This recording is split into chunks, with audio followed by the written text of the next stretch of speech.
Welcome to Chamber Exchange, the TV show. My name is Tim Murray, President and CEO of the Worcester Regional Chamber of Commerce. And Chamber Exchange, a TV show, is an opportunity for us to talk with our member businesses and organizations or others about economic development and job creation in the Central Mass region, as well as important programs and services that are offered as well.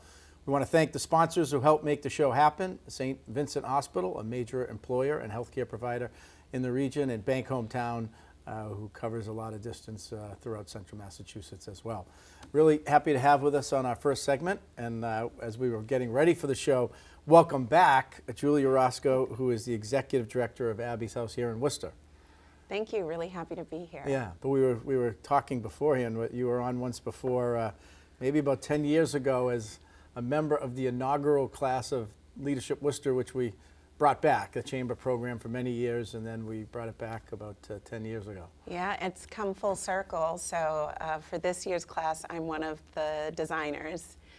So myself and Eric Roldan are working on designing the Community Safety Day. Yeah. And so for our viewers, Leadership Worcester is a cohort. We have 60, 70 people apply, about 28 or 30 are selected, and they spend a couple of days together and kind of go over the schedule for the year, where really those individuals spend a full day learning in depth about the different sectors of the economy and different programs and things that exist. So you're designing one of those days. I am Yeah. excited about it. Little plug for Leadership Worcester. It was, I'd really say, a formative experience for me, both personally and professionally. No, thank you for that. But we're here to talk about Abby's House, a organization that's existed for nearly 50 years.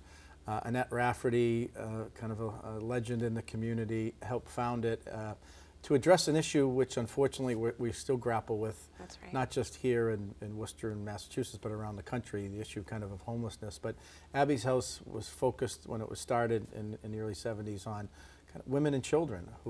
And so maybe you could talk a little bit about that history. Yeah, Annette really set out as part of a task force to understand homelessness as an issue. And in that process, she came to understand that there were unique factors impacting women, in particular women with children.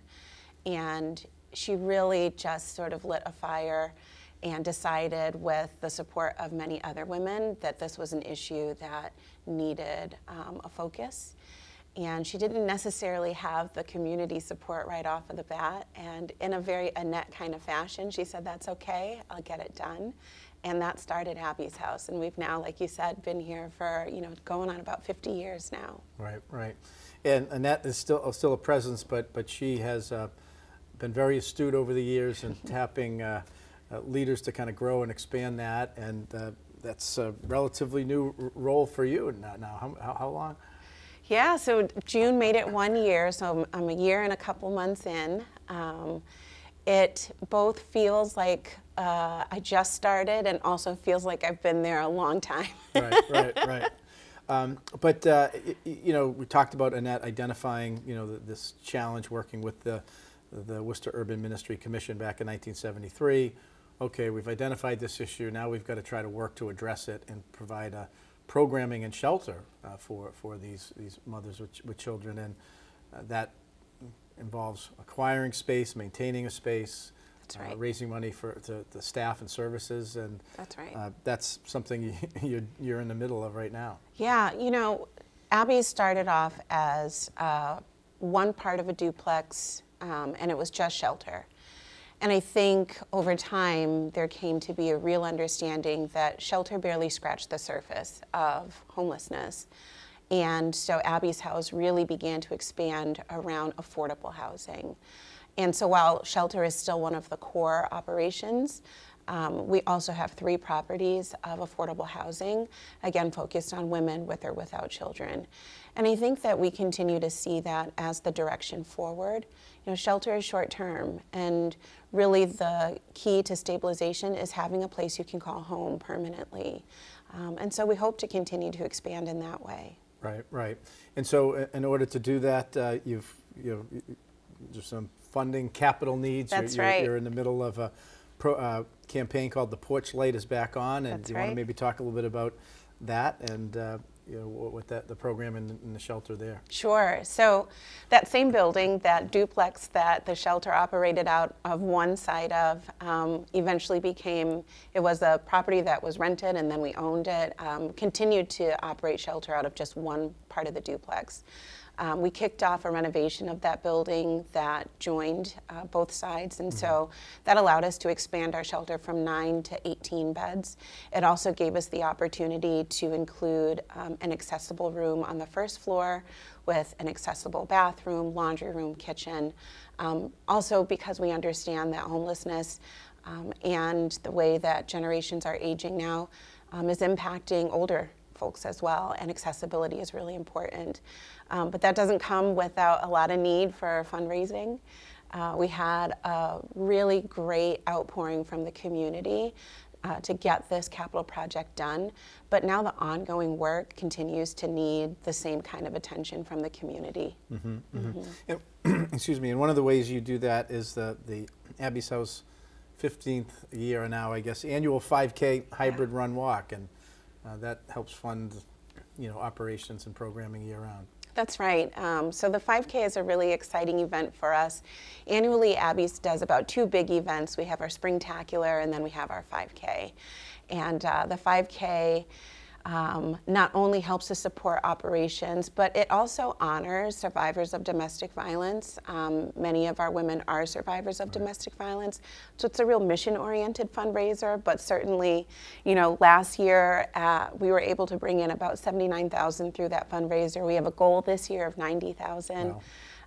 And it's an incredible time of folks just coming together, supporting Abby's House, supporting each other, and just really feeling the excitement that comes with being a part of something like that. So that's hybrid run walk. So there's kind of a window of dates. So maybe you could fill in the details on that. Yeah, so it's a hybrid. The actual in-person run is on October 19th, but the hybrid run starts on October 12th. You can find the information for that. You can go to abbyshouse.racewire.com. That's where all the information is kept. It's a run, it's a walk, it's a come out and just volunteer at a booth, cheer people on at the finish line. So there's lots of ways to be involved, even if you're not a runner. Right, and it takes place here in Worcester? We actually start at the high school in West Boylston. Oh, West Boylston. And we take that run around the reservoir. Oh, gotcha. Yeah. Perfect. So it's a beautiful run. All right, sounds good. So, Abby's House at abbyshouse.racewire.com. That's right. And abbyshouse.org is on Facebook, Twitter, and Instagram. So that's right. People can learn about the 5K. That's right. But also ways that individuals and businesses can be supportive of some of your other programming and capital needs. Absolutely. On our website, abbyshouse.org, we also keep an updated needs list of anyone who's interested in donating in-kind items to us. We just had a meeting with our residents yesterday who said, what's on that needs list? We need paper towels in here. So, right. We're always looking for the community, and they always step up for us. But we always have a need. Right now, we have over 70 units of permanent housing, and almost all of them are full. So, supporting our women is really important to us. Yeah. So the shelter kind of provide that immediate needs, stabilization. Hopefully that path forward, but as you mentioned, that permanent affordable housing is really the key. That's right. For people to kind of restart their lives and giving kids especially that stability. That's right.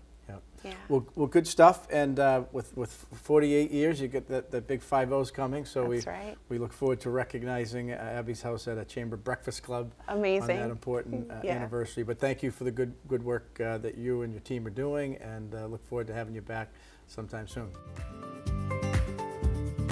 These days, you've got your hands full in life. That's why we help you bank simply and securely with tools like Face ID and Touch ID.